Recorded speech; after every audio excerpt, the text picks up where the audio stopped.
नमस्कार दोस्तों। बलात्कार, हत्या और सैकड़ों लोगों की जिंदगियां बर्बाद करने का अपराधी और 20 साल का सजायाफ्ता जेल से निकला यह दुर्दांत अपराधी राम रहीम पेरोल पर बाहर आकर भाजपा के लिए प्रचार कर रहा है और उस प्रचार के तरीके का नाम दिया है सत्संग। उस सत्संग को सुनने वहां सैकड़ों भारतीय जनता पार्टी के कार्यकर्ता हैं, उनके नेता हैं। जरा सोचिए, जो खुद बलात्कारी है, जो खुद हत्यारा है और जो अदालत, पुलिस और जांच एजेंसियों द्वारा पेश किए गए सबूतों के आधार पर 20 साल के सश्रम कारावास का खतरनाक और समाज विरोधी कैदी है, वह सत्संग कर रहा है और सत्संग में आशीर्वाद प्राप्त कर रही हैं हरियाणा के करनाल जिले के भाजपा की मेयर रेणु। जी हां, आप सबको याद होगा कि पिछले दिनों जब राम रहीम को पेरोल दिया जा रहा था तो पूरा देश इस बात को कह रहा था कि यह पेरोल भाजपा का जो चुनाव है हरियाणा में जो पंचायत के चुनाव हैं और जो शहरी क्षेत्रों के चुनाव हैं, उसके लिए राम रहीम को भाजपा छोड़ रही है। यह वीडियो जो आपके सामने मेरे बगल में दिख रहा है, उसमें फोन पर जो बात कर रही हैं उनका नाम है रेणु बाला गुप्ता, जो 20 साल के कैदी राम रहीम को अपने जिले करनाल में आशीर्वाद के लिए बुला रही हैं। न सिर्फ बुला रही हैं बल्कि एक महिला एक घोषित बलात्कारी और अपराधी को पिताजी कह रही है। एक चुनी हुई प्रतिनिधि यह रोल बताता है कि भारतीय जनता पार्टी इस देश में अपराधियों के सेलिब्रेशन में लगी है। उसका बेटी बचाओ, बेटी पढ़ाओ जैसे तमाम नारे कुछ भी नहीं हैं और सच कहें तो बेटी बचाओ जैसे नारों से उसका वैसा ही रिश्ता है जैसा जोंक और खून का। हाँ जी, ये करनाल से लिख के आया है। मेयर रेणु बाला जी आ गए हैं, तो अगर पॉसिबल है वो बात करनी चाहते हैं तो कर सकते हैं बेटा। हाँ, करनाल वालों, गुरु तेरा ही आसरा। आ गई आवाज, आ गई। पिताजी, मेयर रेणु बाला गुप्ता करनाल से पिताजी बात कर रहे हैं जी। हाँ बेटा, करवाइए। धन धन सतगुरु तेरा ही आसरा। आशीर्वाद बेटा, बहुत स्वागत बेटा जी। पिताजी, आपका आशीर्वाद बना रहे। जी बेटा। और पहले भी आप करनाल आए थे और स्वच्छता का जो संदेश आपने दिया था उससे करनाल आगे बढ़ा है और आगे भी आप आकर करनाल को आगे बढ़ाएं जी। स्वच्छता का जो संदेश देंगे फिर से। हाँ सबको आशीर्वाद दे।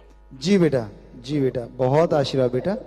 आप सब जिम्मेवार अपने पूरे देश को चमकाएं बेटा, पूरा आगे लेके जाएं, भगवान से प्रार्थना है बेटा, और मालिक सबको ताकत दे, हिम्मत दे। बहुत आशीर्वाद पुत्र, आशीर्वाद बेटा जी। लेकिन इस पूरे मामले में सबसे ज्यादा जो निराशा देने वाली बात है वह कानून व्यवस्था को मजाक बनाना है। जब स्वतंत्र कही जाने वाली हमारी न्यायपालिका ऐसे अश्लील मामलों में जब चुप रहती है तो आश्चर्य होता है। एक बार फिर इस अश्लील पेरोल और चुनाव के लिए इस्तेमाल हो रहे बाबा राम रहीम पर कोर्ट का कर्तव्य था, उसका अधिकार भी था कि वह डांटती, डपटती और जेल में भेजती, लेकिन वह मौन है। यह ठीक वैसा ही है जैसे गुजरात दंगों में बलात्कार पीड़िता बिल्किस बानो के साथ हुआ। वहां भी गुजरात दंगों में बिल्किस बानो के अपराधियों को सरकार ने छोड़ा, बकायदा सदन के जरिए छोड़ा गया।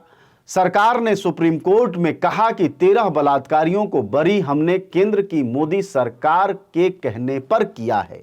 और यह बात किसने कही? गुजरात सरकार ने। और यह कहां कही? कोर्ट में।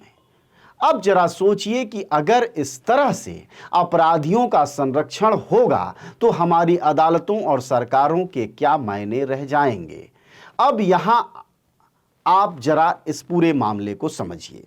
एक तरफ हत्या, बलात्कार और सैकड़ों लोगों की जिंदगियां बर्बाद करने वाला राम रहीम है, जिसको कि पेरोल पर बार बार छोड़ा जा रहा है। इस बार 40 दिन के पेरोल पर छोड़ा गया और पेरोल के आने के बाद वह सत्संग कर रहा है। और दूसरी तरफ बिल्किस बानो का मामला है। बिल्किस बानो के मामले और इस मामले में क्या फर्क है, इसको भी समझिए। बिल्किस मुस्लिम थी, इसलिए आप में से बहुतों के दिमाग जो कट्टरपंथी हैं वह बेचैन नहीं हुए होंगे, क्योंकि आप सब में बहुतेरे ऐसे लोग हैं जो जाति और धर्म देखकर अपराधियों को अपराधी मानने की मानसिकता और सामाजिक तौर पर उस समझदारी को मानने के अभिशप्त हैं। तो दूसरी तरफ राम रहीम के मामले में आप बिल्कुल बोका बनकर मुंह ताकने को मजबूर हैं। राम रहीम ने जिसको मारा, जिसका बलात्कार किया, जिनकी हत्याएं करवाई, मानसिक रूप से जिनको विक्षिप्त किया, नपुंसक बनाया, उनमें से पता करिए एक भी पीड़ित मुसलमान नहीं है। लेकिन यहां भी आपकी जुबान नहीं खुलती है। कहावत है दोस्तों, जो बोलेगा वह चौकी पर भी बोलेगा और चौराहे पर भी। इस मामले में टीएमसी सांसद महुआ माझी ने जरूर एक टिप्पणी की है, उसे जरा सुनिए। What next? BJP declaring rapists day as a national holiday. आपको सुनकर थोड़ा सा आश्चर्यजनक होगा, लेकिन सांसद ने पूछा है कि अगर आप राम रहीम को छोड़ते हैं और उनको पेरोल पर देते हैं तो क्या आने वाले दिनों में आप राष्ट्रीय छुट्टी बलात्कारी दिवस भी घोषित करेंगे? यह पूछा जाना बहुत गलत नहीं है। गलत इसलिए भी नहीं है कि एक अपराधी जो 20 साल का सजा याफ्ता है, एक पत्रकार की हत्या का आरोपी है, सैकड़ों लोगों की जिंदगियां बर्बाद किया, नपुंसक बनाया लोगों को, और वह आदमी छोड़ा जाता है बाकायदा सरकारों की तरजीह पर, और वह भी भाजपा की, और वह जाकर आशीर्वाद देता है भाजपा के मेयर को जो कि करनाल की हैं। इससे आप समझ सकते हैं कि हमारे देश में सरकारें कहां जाकर खड़ी हैं। और दो उदाहरण मैंने आपको दिया है, दोनों पर सोचिएगा कि बिल्किस बानो पर जब आप चुप थे, आप खुश थे या मौन होकर सहमति दे रहे थे, तो आप राम रहीम के बारे में क्या कहेंगे? याद रखिएगा दोस्तों, अपराधियों की जाति और धर्म देखेंगे अगर, तो सरकारें हमेशा छूट लेंगी और आपके गले पर हमेशा बंदूक रखेंगी। ऐसे में आखिर में आपको बात खत्म करने से पहले शायर अदम गोंडवी की दो पंक्तियां सुनाता हूं आपको। वो ये हैं, ये नई पीढ़ी पे निर्भर है कि वही जजमेंट दे, फलसफा गांधी का मौजू है कि नक्सलवाद है। यह गजल मरहूम मंटो की नज़र है दोस्तों, जिसके अफसाने में ठंडे गोश्त की रुदाद है।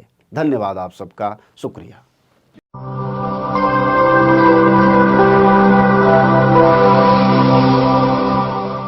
जन ज्वार जनता की